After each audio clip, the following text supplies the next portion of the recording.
জাবের রাদিয়াল্লাহু তাআলা বর্ণনা করেন, নবী সাল্লাল্লাহু আলাইহি সাল্লাম বলেন, মান কালা সুবহানাল্লাহিল আযীম ওয়া বিহামদিহি, যেই ব্যক্তি বলবে সুবহানাল্লাহিল আযীম ওয়া বিহামদিহি, প্রসিদ্ধ যেটি হচ্ছে সুবহানাল্লাহি ওয়া বিহামদিহি, এছাড়াও কেউ যদি বলে সুবহানাল্লাহিল আযীম, আযীম আল্লাহর সিফাত, আল্লাহর গুণবাচক নাম বাড়িয়ে, ওয়া বিহামদিহি তার সাথে আল্লাহর প্রশংসা করলো, গোরেসাত লাহু নাখলাতুন ফিল জান্নাহ, তাহলে জান্নাতে তার একটি গাছ রোপণ করা হবে।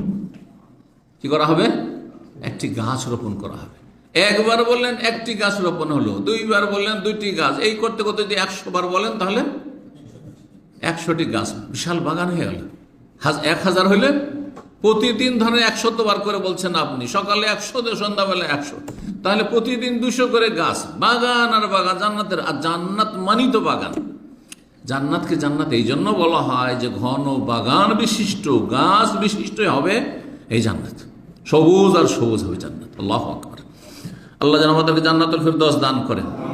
জান্নাতের যদি বাগান লাগাতে চান, বেশি বেশি পাঠ করবেন সুবহানাল্লাহিল আযীম ওয়া বিহামদিহি। জান্নাতে আপনার জন্য একবার বললেন, কয় সেকেন্ড লাগলো মাত্র, আমার মনে হয় 10 সেকেন্ডও লাগবে না একবার বলতে, তাই না? অতি আপনার জান্নাতে একটি গাছ লাগিয়ে দেওয়া হইল, সুবহানাল্লাহ। 5 মিনিটও লাগলো না হয়তো, তার আগেই আপনার 100 বার বলা হয়ে গেল, 100টি গাছের বাগান হয়ে গেল জান্নাতে। চিন্তা করুন তো। আল্লাহ যেন আমাদেরকে নেকির কাজে তৌফিক দান করেন। তিরমিজির হাদিসটি 3386 নম্বর হাদিস, সিলসিলা সহিহা, ইমাম আলবানী রাহিমাহুল্লাহ যে রয়েছে সহি হাদিস সিরিজ, তার 64 নম্বর, সে হাদিসটিকে তিনি সহি বলেছেন, হাদিস সহি।